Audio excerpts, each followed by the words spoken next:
Jadi memang, sangat penting sekali ya, karena kita tahu organ vital itu kan, eee, ya paru termasuk organ vital ya, gitu. Iya. Jadi paru kan letaknya juga berdekatan dengan jantung ya, jadi tetanggaanlah dengan Iya. jantung ya, karena mereka bekerja sama ya antara paru dan jantung itu ya, untuk menyebarkan, oksigen ke seluruh tubuh. Nah, di sini fungsi paru menerima oksigennya ya, menerima oksigennya, jadi kan oksigen masuk ya dari hidung, kemudian ke saluran napas, Iya. kemudian masuk ke paru, paru kanan, paru kiri. Yang masih kecil itu belum menyebabkan gangguan sama sekali. Belum menyebabkan gejala atau tanda-tanda sama sekali. Kadang pun pasiennya ya nggak batuk, ya nggak sesak gitu. Karena kita bayangkan barang kecil ya di Iya. paru itu belum menimbulkan keluhan. Nah, tapi meskipun dia kecil, tapi ternyata dia sudah ini. Sahabat, kembali seperti biasa sudah waktunya perjalanan Rumah Sehat Surabaya menemani Anda di hari Rabu ini dari pukul 11 hingga 12 siang. Perjalanan Rumah Sehat ini akan menemani Anda, sahabat. Setiap minggunya kita memiliki tema yang berbeda untuk kita bahas agar masyarakat ini bisa teredukasi dan terinformasi dengan baik dan benar. Karena perjalanan Rumah Sehat Surabaya ini merupakan hasil kerjasama dengan Ikatan Dokter Indonesia Cabang Kota Surabaya menghadirkan para pakar, para ahli untuk bisa memberikan kita edukasi dan informasi secara tepat dan juga benar, sahabat. Di edisi 10 Agustus ini, sahabat, kita akan membahas tema berkaitan dengan mewaspadai kanker paru dalam rangka Hari Kanker Paru Sedunia, tepatnya di 1 Agustus 2022 bersama dengan Dr. Farah Fatmawati, spesialis paru konsultan onkologi. Beliau merupakan dokter spesialis paru di Rumah Sakit Dr. Sutomo dan Rumah Sakit Universitas Erlangga Surabaya Divisi Onkologi Torak, sahabat ya. Kita langsung menyapa, apa kabar Dr. Farah? Ya, alhamdulillah baik. Assalamualaikum warahmatullahi wabarakatuh. Yang ketiga, ini pertama kali ya dok menjadi narasumber di perjalanan Rumah Sehat. Oh iya Mbak, baru pertama. Ya. Terima kasih sudah diundang. Nah, sebentar, saya mau cek dulu. Ya. Nah, dok, ini berkaitan dengan Hari Kanker Paru Sedunia 2022. Kalau bisa Dokter Farah menjelaskan berkaitan dengan peringatan Hari Paru ini, kenapa hal tersebut muncul dan apa yang melatar belakangi dilakukannya peringatan Hari Kanker Sedunia ini, dan juga sejak kapan sih dok peringatan Hari Kanker ini dilakukan? Ya, jadi untuk Hari Kanker Paru Sedunia ya Mbak ya, jadi tanggal 1 Agustus ya, diperingatinya setiap tanggal 1 Agustus. Ada lagi sebenarnya yang Hari Kanker Sedunia, jadi kanker secara umum. Nah itu tanggal 4 Februari. Nah, khusus untuk kanker paru tanggal 1 Agustus ya. Jadi memang ini mulai dari ini ya, keprihatinan karena jumlah pasien kanker paru itu semakin tahun semakin banyak. Dan ternyata kanker paru itu meskipun ya posisinya bukan termasuk kanker yang jumlah pasiennya terbanyak dibanding kanker yang lain, tapi ternyata jumlah kematiannya itu paling banyak dibanding kanker yang lain gitu. Jadi yang paling banyak. Untuk kenapa ya dicetuskan Hari Kanker Paru Sedunia ini, memang kan mulai kalau nggak salah mulai tahun 2012 ya, itu mulai dicetuskan Hari Kanker Paru Sedunia ya, berangkat dari keprihatinan itu. Jadi istilahnya ini ya, meningkatkan kewaspadaan, kesadaran masyarakat ya untuk mengetahui bahwa ini loh banyak kanker paru gitu loh, dan ternyata angka kematiannya yang paling tinggi gitu. Dan menyadarkan masyarakat supaya mencegah gimana caranya gitu ya. Dan juga screening ya, jadi kalau misalnya sudah ada tanda-tanda atau gejala, segera memeriksakan diri begitu. Nah, untuk tema di tahun ini di peringatan Kanker Paru Sedunia 2022 ini apa dok yang diangkat?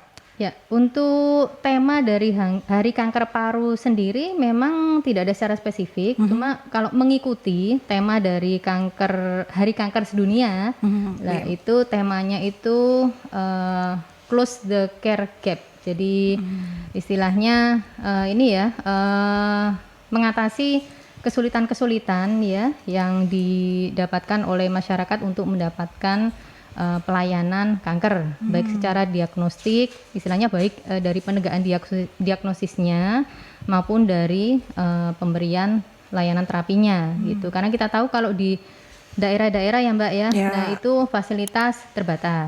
Baik untuk fasilitas diagnostik misalnya kalau di kita kanker paru kan butuh CT scan. Nah, tapi tidak semua rumah sakit terdapat CT scan. Gitu. Jadi minimal tipe B. Nah, tipe B itu baru ada CT scan. Nah, untuk terapinya sendiri juga kanker paru ya terapinya ya kan sekarang banyak ya, kemo, radioterapi, bahkan sekarang banyak kayak imunoterapi, terapi target. Lah itu tidak semua rumah sakit juga ada. Nah, ini jadi kan kalau bisa ya kita permudah ya. Jadi kita permudah masyarakat untuk mendapatkan pelayanan baik diagnostik maupun terapinya. Gitu. Nah, untuk di wilayah Indonesia, dalam hal ini Jawa Timur, rumah sakit mana saja dok yang istilahnya mumpuni untuk memiliki peralatan-peralatan diagnostik ataupun juga penanganan kanker paru sejauh ini? Ya, karena saya sendiri ini ya di Rumah Sakit Dr. Sutomo dan juga di Rumah Sakit Universitas Airlangga. Jadi di dua rumah sakit itu juga bisa, iya Mbak. Nah, kan istilahnya masyarakat ini sebenarnya sudah banyak tahu terkait dengan bahaya dari dalam hal ini adalah mungkin tembakau ya dok ya, penggunaan tembakau dan lain sebagainya. Tapi masih banyak juga yang istilahnya tetap nggak apa-apa, yang penting saya nggak sakit, yang penting saya nggak ada gejala. Ini sejauh ini bagaimana dengan para penderita kanker sendiri di Indonesia kalau dibandingkan dengan dunia? Kalau kita bisa melihat, karena kan peringatan kanker atau peringatan bahaya dari tembakau itu sendiri sudah banyak diberikan dok. Angkanya masih signifikan, tinggikah atau bagaimana dok? Iya betul. Jadi memang kalau dari data dunia ya Mbak ya, kita bicara data dunia dulu ya. Jadi data global itu menunjukkan bahwa kanker paru itu sebenarnya kalau jumlah pasiennya itu terbanyak kedua setelah kanker payudara gitu. Kira-kira ya 12,2% lah dibandingkan kanker payudara itu yang hanya 12,5%. Jadi selisihnya hanya sedikit. Ya. Tapi kematian kanker paru ya tertinggi ya, jadi ya kurang lebih 2/3 sampai 3/4 lah dari jumlah pasien kanker paru itu kematiannya segitu gitu. Jadi tinggi sekali memang. Jadi memang kanker paru itu nomor 2 di dunia, tapi kematiannya tertinggi. Sama di Indonesia juga gitu. Tapi kalau jumlah pasien kanker paru nomor 3 setelah payudara dan kanker serviks. Nah, tapi kalau kematian tetap nomor 1. Dan kematiannya juga ternyata jauh lebih tinggi. Jadi kalau angka kematian misalnya 2 kali lipatnya dibanding dengan yang kematian nomor 2 gitu. Kalau kematian nomor 2 kan kanker kolorektal. Kalau untuk dunia. Tapi ternyata itu 2 kali lipatnya. Jadi kalau kanker paru kematian 18%, kanker kolorektal kematiannya 9% gitu. Jadi kan kita bayangkan ya tinggi sekali angka kematiannya. Jadi mungkin ya bagi inilah waktu yang tepat untuk benar-benar menyadarkan masyarakat ini bukan hal yang main-main gitu ya dok ya. Angka kematiannya cukup tinggi, berarti kan memang jika terkena fatality-nya juga resikonya cukup tinggi juga ya dok ya. Sangat tinggi sekali, betul. Nah, kita sebelum membahas lebih dalam lagi, kita harus memberikan informasi, menyamakan persepsi dulu terkait dengan organ paru dalam tubuh ini seberapa penting ini supaya kita harus terus menjaganya dok. Seperti apa dok fungsi paru dalam tubuh manusia? Ya betul ya, jadi memang sangat penting sekali ya, karena kita tahu organ vital itu kan paru termasuk organ vital ya gitu. Jadi paru kan letaknya juga berdekatan dengan jantung ya. Jadi tetanggaan lah dengan jantung ya. Karena mereka bekerja sama ya antara paru dan jantung itu ya untuk menyebarkan oksigen ke seluruh tubuh. Nah, di sini fungsi paru menerima oksigennya ya. Menerima oksigennya, jadi kan oksigen masuk ya dari hidung, kemudian ke saluran napas, kemudian masuk ke paru kanan, paru kiri. Nah, setelah itu oksigen akan terserap ya. Kalau kita lihat sebenarnya paru itu terdiri dari kayak anggur-anggur yang kecil-kecil banyak sekali ya. Jadi udara setelah dari saluran napas akan masuk ke dalam anggur-anggurnya paru itu, kemudian akan meresap ya. Meresap kemudian akan diterima oleh pembuluh darah di antara anggur-anggurnya yang kecil-kecil itu. Nah, setelah itu tugasnya jantung untuk menyebarkan oksigen itu ke seluruh tubuh. Nah, karbon dioksidanya dikeluarkan sama lewat paru juga gitu. Jadi pentingnya seperti itu. Ya. Jadi ini organ yang vital dan menjadi bisa dikatakan salah satu sumber kehidupan kita ya dok ya. Betul. Karena fungsinya yang cukup luar biasa, bekerja sama dengan tetangga untuk bisa memberikan kita kehidupan sahabat. Nah dok, kalau kita bicara itu tadi adalah fungsi organ paru. Kemudian yang juga masyarakat mungkin harus ketahui apa saja sih dok istilahnya gangguan pada organ paru yang akhirnya mengganggu kualitas hidup dari si pasien atau si seseorang itu apa saja dok gangguan dari organ paru yang mungkin belum dirasa aware, oh ternyata ini toh gitu loh dok. Iya betul. Jadi kalau organ paru itu sebenarnya kan terdiri dari ini mbak ya, dari saluran napas ya, kemudian jaringan parunya sendiri yang saya bilang seperti anggur-anggur yang banyak itu. Nah kemudian yang ketiga itu bagian ya kita bilang pleura. Pleura itu sebenarnya selaput parunya, jadi kayak kulit parunya. Nah kulit parunya itu di situ ada ruangan. Nah biasanya gangguan di paru kita bagi 3 itu. Jadi gangguan pada saluran pernapasannya, gangguan pada jaringan parunya sendiri, yang ketiga gangguan pada selaput parunya. Nah itu nanti 3-tiganya akan mempengaruhi dari fungsi masuknya oksigen tadi gitu. Kemudian juga mempengaruhi gangguan dari keluarnya karbon dioksidanya yang tentunya akan menyebabkan oksigen di dalam darah ya akan turun ya, sehingga tentu akan mempengaruhi otaknya juga. Nah gitu, jadi ya pasiennya akan sesak napas dan lain-lain. Itu gitu. yang istilahnya secara umum seperti secara itu. umum ya dok ya. Pasti gangguannya adalah apakah selalu juga gangguan di paru ini gejalanya itu adalah sesak napas sih dok? Oh, tidak mesti. Jadi tergantung dari penyakitnya apa dan kenanya di bagian mana.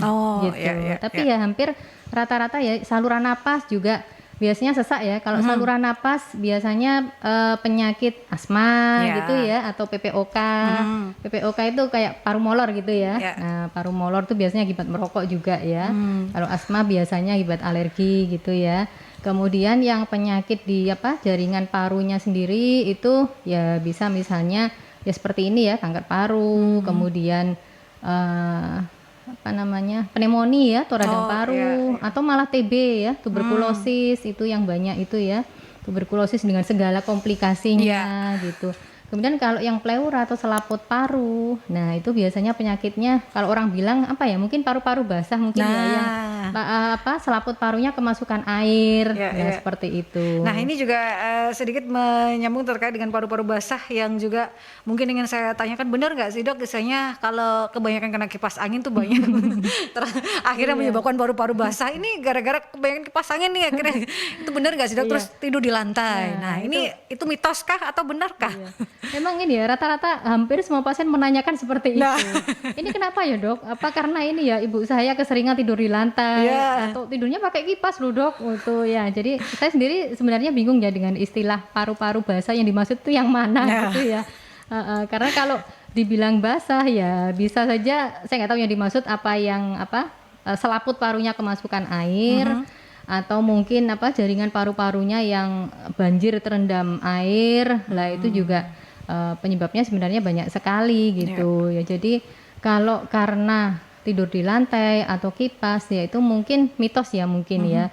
Cuma ada benarnya mungkin gini, kalau orang asma ada alergi, nah nggak kuat udara dingin, kemudian dia tidur di lantai atau kena kipas yang dingin, nah akhirnya asmanya kambuh, kemudian kedengaran bunyi ngik dan grok-grok. Nah, kalau yang dimaksud itu ya ada benarnya juga. Gitu. itu yang benar ya, bukan karena itu. Nah, dok ini juga apakah kita bicara tentang gejala mungkin ya dok, tidak hanya terkait dengan kanker paru tapi juga paru-paru basah. Benar, ini saya sekaligus mengkonfirmasikan ya sahabat, karena banyak di antara kita mungkin yang banyak bertanya tangan yang basah. Nah itu apakah bisa dikatakan salah satu gejala paru-paru basah dok? Sebenarnya kalau tangan yang basah, kalau yang saya tahu ya itu mungkin lebih ke arah jantung ya, lebih lebih ke arah penyakit jantung ya yang enggak kuat mompa gitu ya. Itu bisa. Tapi kalau untuk ke arah penyakit paru-paru ya saya sendiri jarang ya menemui yang tangannya basah akibat gangguan paru-paru gitu. Kecuali kalau ini ya mungkin salah satu tanda TB tuberkulosis ya orang bilang flek paru. Lah itu salah satu gejalanya itu kan keringat malam. Atau mungkin yang dimaksud itu memang jadi meskipun dia tanpa kegiatan pun kalau malam dia berkeringat gitu. Cuma bukan tangannya saja, semua juga semua badannya gitu. Nah, itu yang juga akhirnya terkonfirmasi ya, sahabat mungkin oh ternyata bukan ya. Jadi itu mungkin gejalanya adalah dari jantung, sahabat. Nah, kita kembali lagi ke kanker paru. Untuk gejala kanker paru sendiri yang biasanya dirasakan itu apa sih, Dok? Apakah gejala itu muncul setelah stadium 1 atau stadium 2 atau sebelum muncul lebih lanjut itu sudah ada warning sebenarnya? Seperti apa, Dok? Jadi ini yang susahnya seperti ini. Jadi rata-rata pasien itu datang sudah dengan stadium akhir ya. Nah, jadi rata-rata itu saya bilang ya bisa 80 sampai 90%. Rata-rata cukup tinggi ya, Dok ya. Sudah dengan stadium akhir. Stadium akhir itu kalau perhitungan stadium itu ya stadium 3B atau stadium 4 gitu ya. Artinya sudah ada penyebaran. Nah, kenapa? Lah itu karena memang untuk yang stadium awal-awal, stadium 1, 2 itu rata-rata ukuran kan masih kecil ya, Mbak ya. Masih kecil dan belum menyebar. Jadi yang masih kecil itu belum menyebabkan gangguan sama sekali. Belum menyebabkan gejala atau tanda-tanda sama sekali. Kadang pun pasiennya ya nggak batuk, ya nggak sesak gitu. Karena kita bayangkan barang kecil ya di paru itu belum menimbulkan keluhan. Nah, tapi meskipun dia kecil, tapi ternyata dia sudah selnya ada yang lepas nih ya. Dari kecil itu selnya ada yang lepas, kemudian masuk ke pembuluh darah, kemudian dia nyebar misalnya ya, nyebar ke otak atau nyebar ke liver atau ke tulang. Lah itu baru muncul gejala. Misalnya kalau ke otak ya nyeri kepala, kejang gitu. Kalau ke tulang biasanya nyeri pada tulang yang terkena gitu. Atau kalau ke liver misalnya nyeri perut gitu ya. Lah itu kan baru ada warning ya. Jadi itu baru ada gejala seperti itu baru orang datang. Tapi kalau masih di tempatnya sendiri, masih neker gitu ya, masih kelereng gitu ya, itu belum menimbulkan keluhan gitu. Kecuali kalau tumornya sudah besar sekali, kan menekan, nah itu baru timbul sesak gitu. Biasanya ukuran berapa sih, Dok, yang biasanya apa itu bergantung dari pasien yang sudah menimbulkan gejala atau ukurannya bisa? Nah itu tidak mesti ya, Mbak ya. Jadi kadang kalau kecil tapi sudah menyebar, lah itu baru timbul gejala. Atau masih di tempatnya tapi besar, lah itu baru timbul gejala gitu. Jadi seperti itu. Untuk yang keluhan lain mungkin selain sesek ya batuk ya biasanya batuk atau batuk darah, nyeri dada. Nah, jadi hati-hati kalau merasa nyeri dada tidak selalu dari jantung gitu ya. Jadi harus diwaspadai. Kalau nyeri dada jantung kan biasanya kalau ke dokternya tanya-tanya kan khas ya. Nyerinya seperti ini ditindih tusuk kayak atau diremes gitu ya. Itu terus tembus ke punggung, menjalar ke tangan, ke leher gitu. Tapi kalau nyerinya misalnya di bagian lain gitu ya, di bagian kanan misalnya, atau nyerinya tidak khas seperti nyerinya jantung, lah itu waspada mungkin dari paru. Gitu. Kemudian yang keluhan lain itu tadi yang keluhan ini ya ke arah pernapasan. Keluhan lain bisa juga kalau misalnya kankernya sudah nyebar ke yang tadi saya bilang ke ke pleura ya, ke selaput. Paru tadi terisi cairan. Nah, itu pasiennya sesak sekali gitu ya. Atau kalau tumornya menekan pembuluh darah besar yang di dekat jantung. Lah itu nanti bisa timbul ini bengkak di leher gitu ya. Bengkak di leher, bengkak di tangan, kemudian di wajah gitu. Itu bahaya ya. Jadi itu juga butuh penanganan gawat darurat gitu. Kemudian bisa juga susah menelan. Nah, itu juga bisa. Gitu. Jadi memang sebenarnya warningnya itu sudah ada, tapi memang kalau yang masih 1 atau 2 itu tidak akan terlalu terlihat itu ya, Dok ya. Kecuali kalau screening ya, Mbak ya. Nah, screening yang bisa dilakukan apa saja sih, Dok, untuk kanker paru ini? Ya, untuk kalau kita bicara screening, kalau di luar negeri kan sudah ini ya, mungkin mereka sudah biasa ya melakukan screening ya. Di kita sebenarnya juga sudah biasa ya kalau MCU gitu ya, kalau medical check up, kalau orang-orang masuk kerja gitu ya, atau pegawai yang tiap tahun atau tiap 2 tahun melakukan MCU, itu sebenarnya kan bisa terdeteksi ya. Kita kadang-kadang juga ini mendeteksi dari itu. MCU nggak ada keluhan, ternyata loh kok ada benjolan gitu. Nah seperti itu kemudian kita lakukan CT scan dada gitu. Jadi ya ketemunya biasanya dari MCU. Nah gitu. Dari cek rutin itu ya dok? Iya itu makanya pentingnya ya meskipun kita bukan pegawai, tapi kalau kita ada kemampuan ya finansial untuk melakukan medical check up rutin sebaiknya dilakukan. Nah, gitu. Itu kalau kita bicara tentang medical check up rutin itu setahun sekali kah untuk usia berapa? Kemudian ada jenjang usianya untuk dilakukan 6 bulan sekali atau berapa? Itu yang harus dilakukan seperti apa, Dok? Iya. Kalau ini ya Mbak ya, untuk faktor risiko itu kan masih dikatakan usia di atas 40 ya. Gitu meskipun toh kenyataannya sekarang sudah banyak yang di bawah 40 gitu. 30-an sudah banyak yang kena kanker paru sekarang. Cuma kalau secara teori masih dikatakan resikonya di atas 40 gitu. Jadi kalau untuk screening ya usia di atas 40, kemudian misalnya dia ada pajanan karsinogenik yang rutin, misalnya merokok ya, baik aktif maupun pasif gitu. Kemudian ada riwayat keluarga yang menderita kanker. Kanker apapun itu. Enggak mesti dari kanker paru, kanker apapun. Itu ya, kemudian ya atau dia sering terkena infeksi di paru. Nah, itu memang harus sering-sering melakukan medical check up ya, paling enggak setahun sekali atau tiap 2 tahun sekali. Ya, cuma kalau 2 tahun sekali juga risiko ya, karena saking cepatnya tumbuhnya kalau kanker paru itu. Jadi sebaiknya setahun sekali. Setahun sekali misalnya 35 tahun ke atas sudah harus merutinkan gitu ya dok ya. Meskipun teori masih mengatakan 40 tahun ya, tapi silakan sih kalau mulai 35 tahun, apalagi dengan merokok, dengan riwayat keluarga. Itu sudah harus mulai screening ya. Karena sekali lagi sahabat ini memang bisa dikatakan kalau urutan di Indonesia merupakan kanker ketiga terbanyak tapi pembunuh pertama. Itu yang harus 18% sahabat angka kematian dari kanker paru ini. Itu yang harus kita mulai bangun awareness berkaitan dengan kanker paru ini. Dan kita akan ke jeda iklan terlebih dahulu ya. Sahabat, Anda bisa bergabung bertanya bersama Dr. Farah Fatmawati, spesialis paru, konsultan onkologi. Beliau merupakan dokter spesialis paru di Rumah Sakit Dr. Sutomo dan Rumah Sakit Universitas Erlangga Surabaya, Divisi Onkologi Toraks, berkaitan dengan tema mewaspadai kanker paru. Anda bisa bergabung di 562-0096 atau di WhatsApp call dan WhatsApp Messenger di 0817300996 sahabat. 96 FM Merkuri, sahabat, masih di Perjalanan Rumah Sehat Surabaya di edisi 10 Agustus 2022 bersama dengan Dr. Farah Fatmawati, spesialis paru, konsultan onkologi, dokter spesialis paru di Rumah Sakit Dr. Sutomo dan Rumah Sakit Universitas Erlangga, Divisi Onkologi Toraks. Berkaitan dengan tema yang kita bahas di edisi kali ini adalah mewaspadai kanker paru dalam rangka Hari Kanker Paru Sedunia di tahun 2022 ini yang jatuh di 1 Agustus 2022 sahabat. Tadi sudah banyak hal kita bahas berkaitan dengan mewaspadai kanker paru ini, yaitu melakukan screening sahabat, apalagi kalau Anda ini memiliki faktor resiko yang tadi sudah disebutkan oleh Dr. Farah. Anda sudah harus mulai melakukan screening.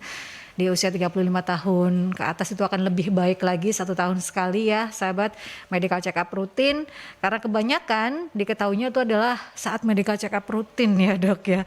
Nah itu gejala dari kanker paru tidak bisa diketahui sebelum stadium 2 atau 3B ya dok ya, itu baru akan bisa diketahui gejalanya sahabat. Kita bertanya terkait dengan penyebabnya apa sih dok kanker paru ini kok sebegitunya gitu loh, apa dok? Iya, kalau di literatur atau di jurnal gitu ya mengatakan kalau penyebab secara pasti itu memang belum jelas ya, cuma memang teorinya itu sekarang itu genetik ya Mbak ya. Jadi sekarang itu semuanya ke arah genetik. Ya samalah kalau orang diabetes itu ya kita umpamakan ya, diabetes ada bawaan gitu ya. Nah, tapi kalau misalnya dia tidak terpapar lingkungan, bisa mengatur gitu ya, itu kan tidak sampai muncul diabetesnya gitu. Atau kalau misalnya genetiknya sangat kuat, nah meskipun toh dia sudah menjaga gitu ya, tetap kena gitu. Sama dengan kanker paru. Jadi di sini ada faktor genetik. Genetik di sini dalam artian bisa karena turunan.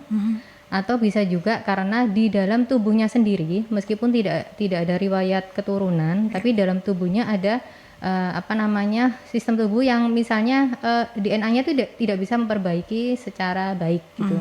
Jadi kalau misalnya ada sel yang rusak atau terpapar apa, lah itu akan terjadi mutasi gitu, perubahan selnya menjadi sel kanker gitu.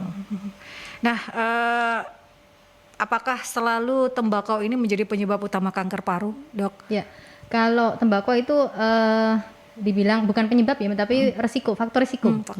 Jadi di sini ada istilah penyebab, ada istilah faktor risiko gitu. Jadi kalau penyebab tadi sudah ya, kalau faktor risiko lah ini banyak sekali. Jadi multiple ya, jadi banyak sekali. Tapi yang terbanyak ya orang tahu ya rokok ya. Rokok baik aktif maupun pasif. Gitu. Kemudian polusi, baik polusi indoor maupun outdoor. Kalau indoor ya kita umpamakan misalnya masak ya, zaman dulu kan orang masak pakai kayu bakar, dan itu pun di ruang tertutup. Nah itu ya. Kemudian kalau outdoor ya kita tahu polusi kendaraan dan polusi pabrik gitu. Selain itu ternyata ada juga bahan-bahan di sekitar kita yang kita nggak tahu, seperti gas radon. Nah itu gas radon itu sebenarnya dari bawah tanah gitu, keluar dari bawah tanah. Jadi dia tidak berbau, tidak berwarna. Jadi kita nggak tahu gitu, dan itu tidak bisa kita hindari. Nah jadi sebenarnya kalau dibagi faktor risiko, ada faktor risiko yang tidak bisa kita hindari, ada yang bisa kita hindari. Kalau yang tidak bisa kita hindari, misalnya turunan tadi ya, keturunan. Kemudian yang tadi mungkin gas radon, asbes gitu ya. Jadi banyak juga kan furniture kita yang menggunakan bahan asbes. Itu kan susah ya, tidak bisa kita hindari ya. Gitu. Kemudian kalau infeksi paru yang kronik atau berulang. Nah, itu kita juga tidak bisa menghindari gitu. Tapi yang kita bisa hindari ya rokok itu ya, baik aktif maupun pasif, polusi, lah itu bisa kita hindari. Gitu. Nah, selain itu juga tadi sempat off air, makanan berpengawet juga bisa menjadi salah satu juga ya, Dok ya. Salah satu, cuma bukan yang utama. Ya, dan itu pun juga masih penelitian sih. Kalau kanker yang lain mungkin, tapi kalau untuk kanker paru, makanan yang berpengawet ya masih penelitian lah. Apakah bisa menyebabkan secara langsung atau tidak. Yang instan juga mie instan gitu-gitu ya, Dok ya. Betul. Aduh, padahal tuh enak semua ya. Itu yang dikangeni, yang bisa menambah nafsu makan. Betul sekali. Tapi itu ternyata paling tidak untuk mengurangi ya, Dok ya, tidak terlalu sering itu akan lebih baik. Karena kalau tidak sama sekali juga susah memang. Ya, itu akhirnya jadi masuk ke faktor risiko yang tidak bisa dihindari. Nah, tidak bisa dihindari, Dok, susah. Nah, kita bicara juga terkait dengan tadi sudah faktor risiko. Untuk diagnosisnya, pemeriksaan dan pengobatan kanker paru ini seperti apa, Dok? Karena kalau kita bicara tentang kanker paru, bahkan Kementerian Kesehatan mengatakan ini merupakan penyakit yang tinggi sekali kosnya ya. Meskipun memang dalam tanda kutip tembakau itu merupakan cukai juga terbesar, tapi pengeluaran untuk kanker paru ini juga bisa berkali lipat dari pemasukan sebelumnya. Itu benar nggak sih? Iya, memang sangat betul sekali gitu ya. Jadi mulai diagnostik aja Mbak ya. Nah, ini mungkin saya kasih komparasi dengan diabetes ya. Untuk orang mendiagnosis diabetes itu kan gampang ya, tinggal cek darah. Ya, ambil darah, cek gula. Meskipun gulanya gula puasa, gula 2 jam setelah makan ya, kemudian ada lagi pemeriksaan lain. Intinya darah. Caranya gampang, biayanya tidak mahal. Obatnya mungkin dikasih pil setiap hari yang harganya juga tidak mahal juga bisa gitu. Atau insulin pun harganya juga tidak sampai melambung ya gitu. Tapi kalau kanker ya, apalagi kanker paru, untuk diagnostik tadi yang saya bilang, jadi jika orang ada gejala, biasanya kan datang dengan gejala, sudah keluhan ya, sudah ada keluhan. Nah ini kemudian kita lakukan foto toraks ya, orang bilang ronsen, ronsen paru gitu ya. Kemudian kalau di ronsennya ternyata kelihatan ada benjolan ya, ukuran masa. iya ada masa, ukuran seberapapun itu ya kita harus segera CT scan toraks.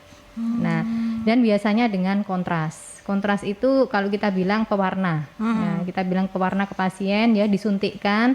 Nah, nanti akan mewarnai gitu ya. Memang warnanya bukan merah, kuning, hijau ya. Tapi paling enggak warnanya akan berbeda dengan yang lain gitu. Kemudian setelah itu kalau dari CT scan dengan kontras tadi, oh ya, ini ke arah kanker ganas gitu ya, ke arah tumor ganas ya, atau istilahnya kanker. Nah, kemudian kita buktikan lagi dengan pemeriksaan lanjutan biopsi.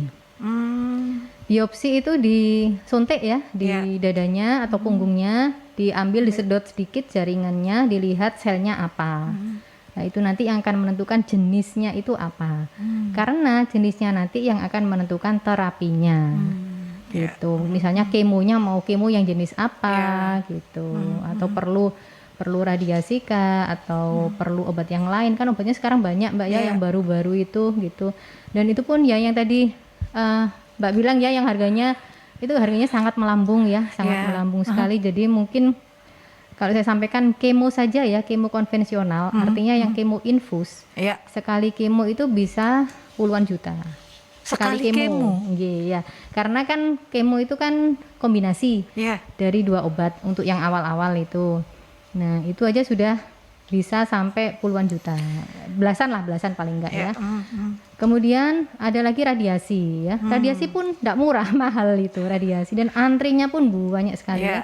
Kalau kita lihat di Rumah Sakit Dr. Sutomo, antri radiasi itu dengan mesin yang ya terbatas 1-2 ya, antriannya banyak sekali ya, dan itu pun mahal.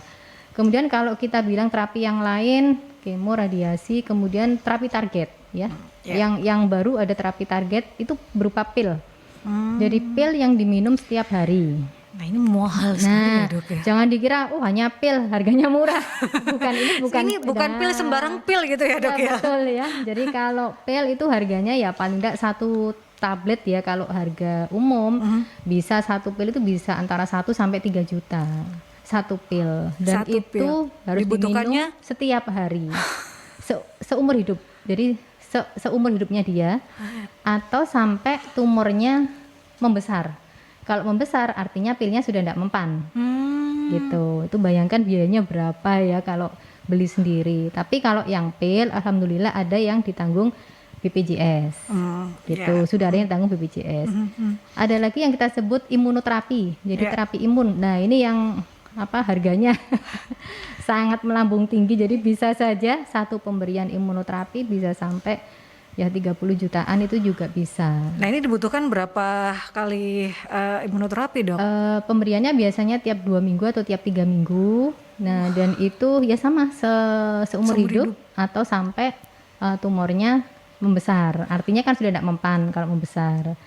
Gitu. Ini istilahnya memperpanjang usia ya, Dok ya? Ya, betul. Memang gini ya, kalau perlu dipahami bahwa kanker paru itu kan yang tadi kita bilang ya, bahwa kematiannya cukup tinggi dan cepat gitu ya. Tapi bagi pasien kanker paru, selisih usia 1 bulan itu sangat bermakna sekali. Betul. Kalau orang biasa seperti kita ya, 1 bulan lagi kan biasa ya kita menghadapi. Nggak kerasa gitu ya. Tapi kalau untuk pasien, tapi kalau mohon maaf, kalau misalnya kita sebagai penderita kanker paru, untuk sampai ke 1 bulan lagi itu kita sudah sangat harap cemas gitu. Jadi kalau orang dengan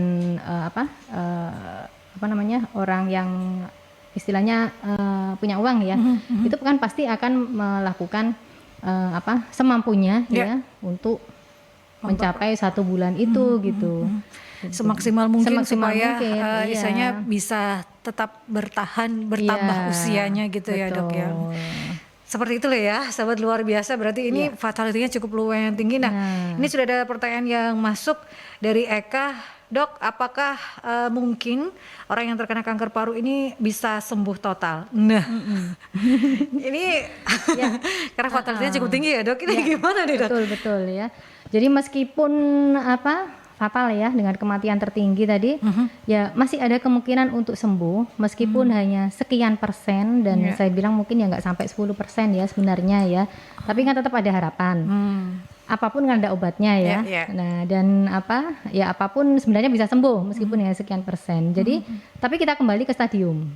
Gitu ya. Jadi kalau misalnya ketemunya tadi stadium 1, 2 itu kan masih bisa dioperasi. Operasi artinya diambil.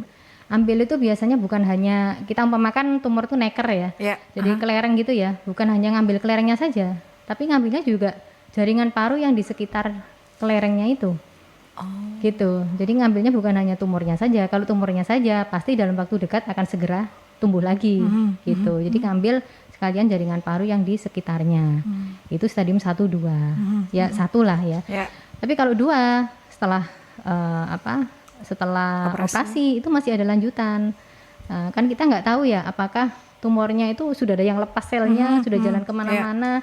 Nah, jadi setelah dioperasi biasanya kita lanjutkan dengan kemoterapi gitu atau radiasi. Itu bisa untuk mencegah tidak jalan kemana-mana. Iya, tapi kalau sudah stadium yang tadi saya bilang 3B dan 4, 3B atau 4, ya itu ya menambah usia itu tadi. Ya betul. Jadi tujuannya bukan menghilangkan, kita pahamkan ke pasien ya dan keluarga bahwa tujuan terapi untuk yang stadium 3B dan 4 itu bukan untuk menyembuhkan total, tapi menghambat supaya penyebarannya tidak cepat dan tidak kemana-mana. Gitu. Ini karena memang kanker paru ini cepat sekali pertumbuhannya ya dok.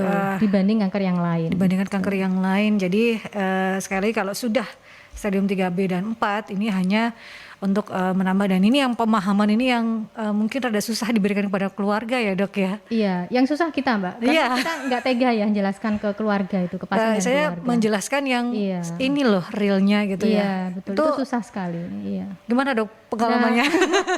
Jadi ya susah ya, kita mau menjelaskan ke pasien sama keluarga itu harus mikir dulu ya, ini mau ngomong apa gitu ya. Karena kan keluarga itu juga harapannya besar ya untuk bisa sembuh ya betul. dok. Jadi gimana caranya kita menyampaikan ke pasien realnya, tapi ya istilahnya kita tidak mengungkapkan secara gebrak-gebrak secara semuanya dikatakan gitu enggak. Yang penting kita ngasih harapan ke pasien, karena tetap ada harapan. Tapi kemungkinan yang ininya juga kita kasih tahu juga gitu. Jadi kemungkinan terburuknya juga. Biar siap, iya. Betul. Tapi ada harapan tetap. Karena harapan itu adalah dalam tanda kutip istilahnya nafas untuk para pasien. Betul. Itu ya dok ya. Nah ini sudah ada beberapa pertanyaan lagi yang masuk dari Pak Luki dok. Selain melakukan MCU, gejala yang bisa dirasakan itu apa saja sih yang mengarah ke kanker paru? Karena kadang orang sering nggak mau melakukan medical check up atau MCU karena khawatir ketahuan sakitnya. Nah ini banyak ya dok ya. Itu yang susah ya. Itu yang harus dilawan itu, takut ketahuan penyakitnya. Nah banyak orang Indonesia seperti ini. Rata-rata seperti itu, dan itu memang ini ya mungkin sifat orang Indonesia ya. Ada nggak sih dok misalnya yang misalnya mengarah ke kanker paru selain melakukan MCU? Ya memang harus MCU. MCU kan artinya kan medical check up. Jadi kan harus secara medis melakukan pemeriksaan secara medis kan gitu. Karena kalau tidak secara medis ya kan nggak mungkin kan kita menerawang ya. Betul, apalagi gejalanya ini stadium 1 dan 2 tidak ada, tidak bisa muncul gitu ya dok. Dan kadang-kadang orang denial meskipun sudah ada gejala batuk. Nah enggak dok, ini kok karena rokok kok batuknya. Nah padahal karena rokok itu justru itu tanda dari itu. Itu warning itu sudah warning, sudah mulai harus melakukan medical check up rutin. Jadi, batuk yang seperti apa sih dok, yang ada pembedanya nggak sih dok? Yang karena batuk itu memang sifatnya macam-macam ya. Ada batuk yang jarang-jarang, ada batuk yang orang Jawa bilang ngekel ya. Ngekel enggak selesai-selesai ya. Cuma apapun jenis batuknya itu tetap kita harus curiga ya. Apalagi kalau misalnya kita tidak ada faktor risiko. Misalnya saya tidak merokok ya. Di keluarga saya tidak ada riwayat kanker ya alhamdulillah ya, semoga enggak gitu. Tapi saya ada alergi. Nah, kalau saya batuk, nah kemungkinan terbesarnya apa? Kemungkinan batuknya karena alergi. Nah seperti itu. Tapi kalau orang dengan faktor risiko, misalnya dia sudah tahu nih dia merokok lama, ya sudah tahu keluarganya ada riwayat kanker. Jadi begitu dia batuk, dia sudah harus aware gitu. Jadi ya apapun jenis batuknya ya, tetap coba diingat-ingat faktor risikonya apa. Gitu. Itu nanti yang akan menentukan kira-kira penyakit saya ini, gitu. Jadi sudah mulai aware kalau memang batuknya tuh kok dirasa ini lama sekali, nggak istilahnya muncul terus, nggak reda. Nah itu sudah mulai dan harus. Terutama medical check-up-nya fototorak ya. Kan medical check-up kan macam-macam. Ada yang pemeriksaan darah, ada yang fototorak lah. Yang saya maksud itu yang fototorak. Ya, untuk paru-paru itu ya, sahabat. Nah, masih ada pertanyaan dari Rina. Saya dulu perokok, berhenti karena produksi lendir berwarna kecoklatan banyak banget, terutama kalau bangun tidur. Saya juga punya riwayat tukak lambung. Saya tidak pernah batuk berkepanjangan, tidak ada faktor genetik juga. Pertanyaannya, apakah lendir itu dari lambung atau dari paru-paru ya, Dok ya? Nah ini apa sudah pernah melakukan fototoraks atau belum? Nah itu untuk memastikan, karena memang batuk itu memang bisa dipicu dari sakit lambung juga bisa.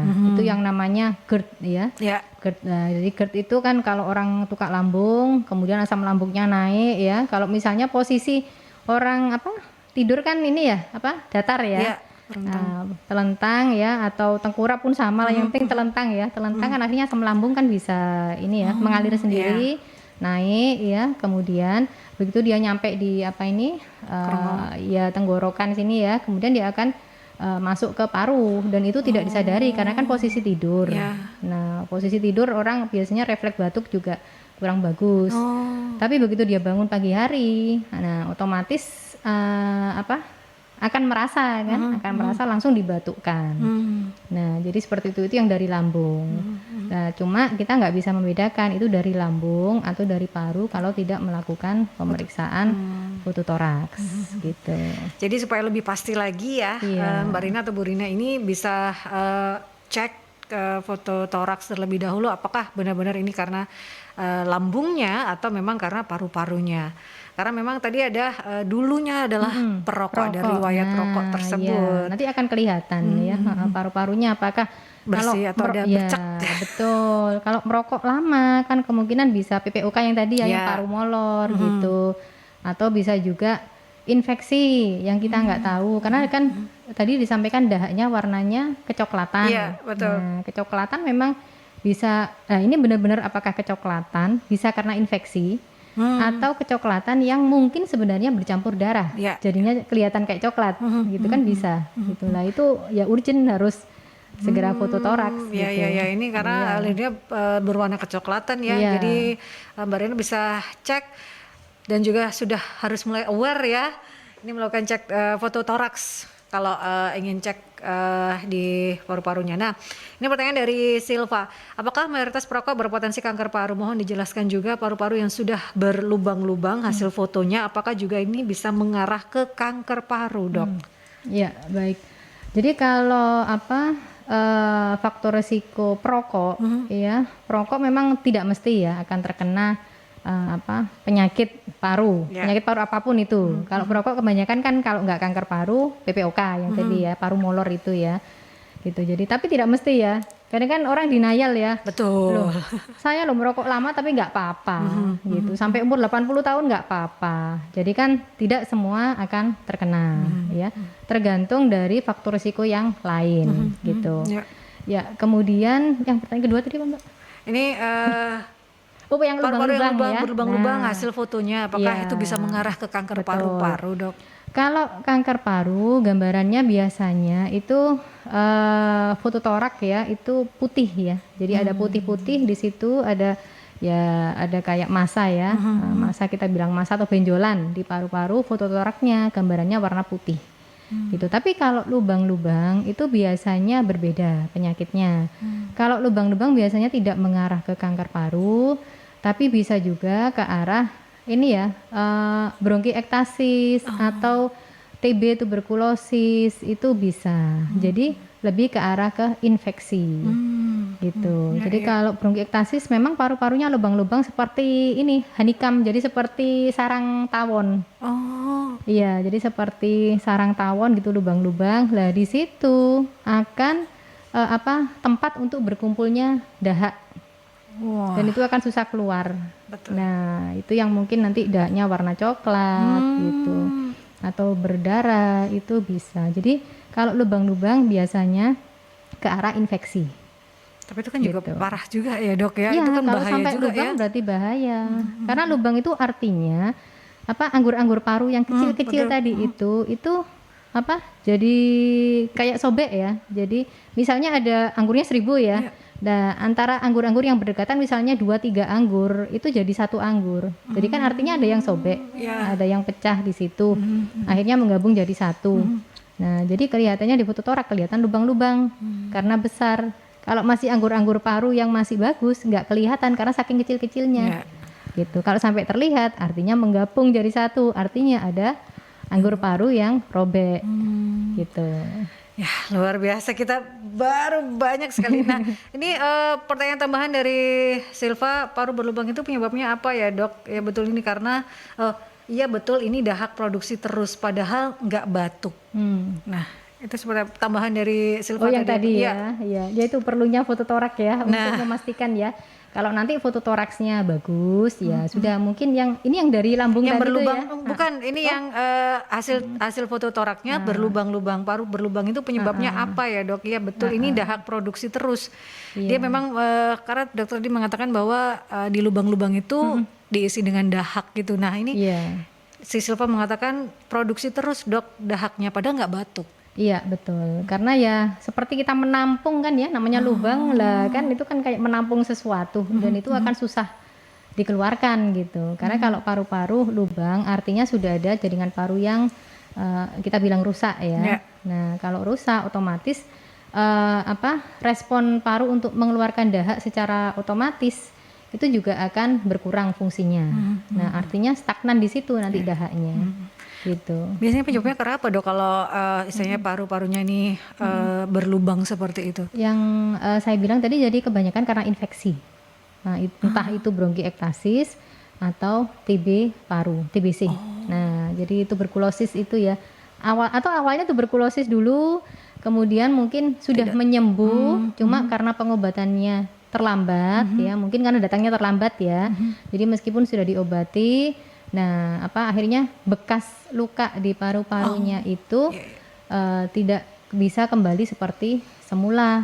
Nah itu akhirnya paru-parunya bolong-bolong gitu. Nah jadi waspada infeksi. Nah ini pengenangannya juga luar biasa ya dok ya, karena sudah ada lubang-lubang dan ini juga dibersihkannya dari dahak-dahak itu juga lumayan butuh susah waktu ya. Memang betul, dan itu berkepanjangan, artinya biasanya pasien harus menggunakan obat rutin setiap hari biasanya untuk membersihkan dahaknya gitu. Nah itu pertanyaan dari Silva. Terima kasih untuk sahabat-sahabat Mirko sudah bergabung ya, karena 1 jam tidak terasa, sudah kurang 5 menit lagi dok. Ini kita langsung ke pesan-pesan sehat, bagaimana cara menjaga kesehatan paru-paru di peringatan Hari Kanker Sedunia ini. Apa yang ingin disampaikan oleh Dr. Farah Fatmawati dok untuk sahabat-sahabat Merkuri? Baik, terima kasih Mbak. Jadi terima kasih ya teman-teman yang sudah mendengarkan ya. Jadi artinya mendengarkan itu sudah ada awareness ya, sudah ada kesadaran ya atau kewaspadaan terhadap kesehatan parunya. Nah, jadi mari kita jaga ya paru-paru kita ya dengan paling enggak yang saya sampaikan tadi screening ya, screening atau kita bilang deteksi dini. Nah, jadi meskipun tidak ada keluhan, ya tetap kalau usia sudah 40 tahun ke atas sebaiknya, apalagi kalau ada faktor risiko, nah sebaiknya melakukan medical check up, paling enggak kalau paru ya foto torak setiap tahun gitu ya. Kemudian gimana untuk menjaga? Ya otomatis harus gaya hidup yang sehat ya. Ya jelas hindari rokok, hindari polusi. Kalau yang faktor risiko yang tidak bisa dihindari ya sudah, tapi yang bisa kita hindari sebaiknya hindari. Rokok, polusi ya, yang berpengawet ya dan lain-lain. Jangan lupa tidur cukup, jangan stres ya. Terus olahraga rutin. Sesibuk apapun ya memang sebaiknya olahraga rutin. Gitu. Saya bisa ngomong gini karena sudah merasakan. Kalau dulu usia di bawah 40 tahun kan nggak pernah olahraga. Setelah 40 kalau nggak olahraga cekot-cekot semua. Sudah mulai faktor ini yang sudah menjadi faktor resiko gitu ya dok ya. Yang sudah mulai aware seperti itu sahabat. Jadi sudah mulai aware dengan kesehatan diri. Apalagi kalau kita bicara tentang kanker paru ini fatality-nya cukup tinggi, kematian tertinggi ya untuk kanker tidak hanya di Indonesia tapi juga di dunia, sahabat. Memang untuk istilahnya kasusnya itu nomor 2 di dunia dan nomor 3 di Indonesia. Tapi untuk kasus kematiannya tertinggi, sahabat, karena saking cepatnya penyebaran dari kanker paru ini. Gejalanya juga tidak bisa dirasakan untuk stadium 1 ataupun juga 2. Jadi screening ini wajib dilakukan, medical check up rutin, karena pasien-pasien ini banyak ketahuinya adalah melalui medical check up rutin tersebut. Untuk yang memiliki faktor resiko 40 tahun ke atas wajib untuk melakukan medical check up rutin, sahabat, 1 tahun sekali, supaya kita paling tidak menjaga kesehatan diri kita, karena tentunya ini mempengaruhi dengan kualitas hidup seseorang juga. Terima kasih sekali lagi Dr. Farah Fatmawati, spesialis paru konsultan onkologi, dokter spesialis paru di Rumah Sakit Dr. Sutomo dan Rumah Sakit Universitas Airlangga Surabaya, Divisi Onkologi Toraks. Terima kasih sudah hadir, Dok, dalam peringatan Hari Kanker. Semoga informasi dan edukasi dari Dr. Farah ini bisa membuka pengetahuan sahabat-sahabat Merkuri untuk lebih aware dengan kesehatannya. Dan perbincangan Rumah Sehat Surabaya ini, sahabat, bisa Anda saksikan kembali melalui YouTube channelnya Merkuri di Radio Merkuri 96. Jadi subscribe terlebih dahulu. Anda juga bisa mendengarkan kembali perbincangan Rumah Sehat Surabaya yang hadir setiap hari Rabu pukul 11 hingga 12 siang, merupakan hasil kerjasama dengan Ikatan Dokter Indonesia Cabang Kota Surabaya. Saya Lestari, wassalamualaikum warahmatullahi wabarakatuh.